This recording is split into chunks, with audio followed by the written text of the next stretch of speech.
So good morning students. As we saw that we have finished the topic where are the most of the people employed in each sector. So now we have to learn about how to create more employment. जैसे कि हमने देखा कि बहुत सारे sector जैसे tertiary या secondary sector ऐसा है कि उसमें ज़्यादा एम्प्लॉयमेंट की जो अपॉर्चुनिटीज़ नहीं है, तो most ऑफली the forcefully the people have to work in agriculture, but there are no more possibility that the output will be increased in agriculture. So we have to suggest something that the government have to put initial steps to create more employment. So from the above discussion we can see there continues to be considerable underemployment in agriculture. The agriculture में हमने देखा कि disguised unemployment है या underemployment है. The people have to work beyond their like capability. They have most of the degree, but they have to work in the in each there that they deserve more. And there are also people who are not employed at all. In what ways can one increase employment for people? कहते कि वहाँ पे ऐसे लोग हैं जहाँ पे ज़्यादा रोज़गार नहीं है, और तो हम इन लोगों को रोज़गार कैसे दे सकते हैं या इंक्रीज़ कैसे कर सकते हैं? Take the example of Lakshmi with her 2 hectare plot of unirrigated land. देखो उसके पास 2 हेक्टेयर प्लॉट है बट वो अनइरीगेटेड है.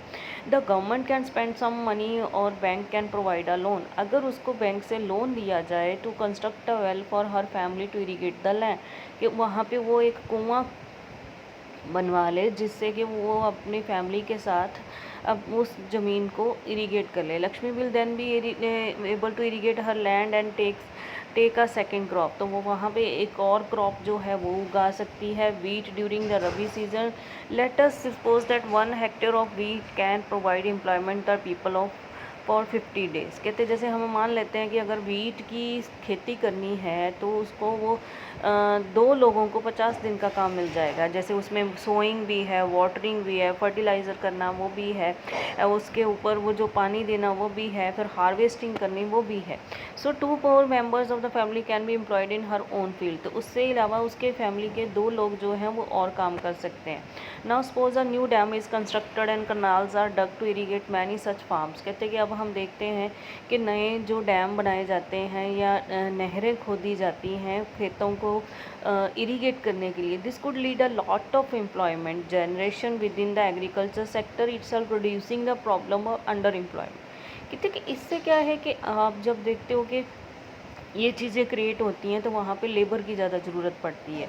इससे क्या है, एम्प्लॉयमेंट जनरेशन बढ़ेगा. एग्रीकल्चर सेक्टर जो है उसकी जो अंडर एम्प्लॉयमेंट की जो प्रॉब्लम है वो अपने आप दूर हो जाएगी. जाऊँ आप ये मान लो कि Lakshmi and other farmers produce much more than before. कहते हैं कि लक्ष्मी और जो ऐसे फार्मर्स जो हैं वो पहले से ज़्यादा अब प्रोडक्शन करने लग जाएंगे. इससे this would help also need to sell some for this. कहते हैं कि इससे उनको और हेल्प मिलेगी. For this they may be required to transport their products to a nearby town. कहते कि उनको अब ये चीज़ रिक्वायर ट्रांसपोर्ट की ज़रूरत पड़ेगी. If the government invest some money in transportation and storage of crops और makes better rural roads to mini trucks reach everywhere, सेमर farm like Lakshmi who now have access to water can continue to grow sell these crops. कहते कि जैसे कि आप मान लें transportation के लिए गवर्नमेंट को इन्वेस्ट करना चाहिए. ट्रांसपोर्टेशन के लिए इन्वेस्टमेंट करते हैं तो क्रॉप्स को रखने के लिए स्टोरेज के लिए भी उनको बनाना पड़ेगा. फिर जब ये चीज़ें आना जाना उनको आसान करना है तो वहाँ पे अच्छी सड़कें भी होनी चाहिए, तो अच्छी सड़कें बनवानी पड़ेंगी. अब जैसे लक्ष्मी को अगर पानी मिलने लग गया है तो अब उसकी जो क्रॉप्स हैं वो अच्छी होने लगेंगी, अब वो भी बेचना चाहेगी. और ये सारी एक्टिविटीज़ जो हैं एम्प्लॉयमेंट को प्रोवाइड करती हैं. अब ये ना ही सिर्फ फार्मर बल्कि अदर लोग जो हैं जैसे कि व्यापार करने वाले या ट्रांसपोर्ट से रिलेटेड जो हैं उनके लिए भी सर्विसेज अपॉर्चुनिटी जो हैं वो बढ़ती हैं.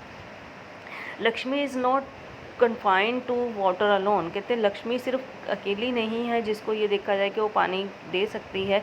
To cultivate the land she also need seeds, fertiliser, agriculture equipments and pump set to draw water. कहते कि उसको ज़मीन को कल्टीवेट करने के लिए उसको बीज भी चाहिए होंगे, फर्टिलाइज़र्स भी चाहिए होंगे, एग्रीकल्चर इक्विपमेंट्स भी चाहिए होंगे, अगर पानी खींचना है तो पंप सेट भी चाहिए होगा।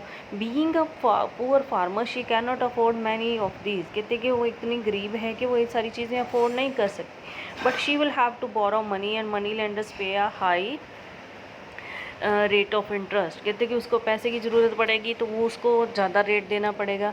If the local bank gives her credit a reasonable rate of interest she will be able to buy all these in time and cultivate her land.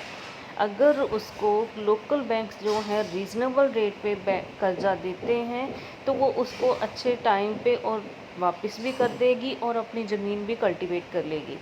This means that along with the water we also need to provide cheap agriculture credit to the farmers for farming to improve.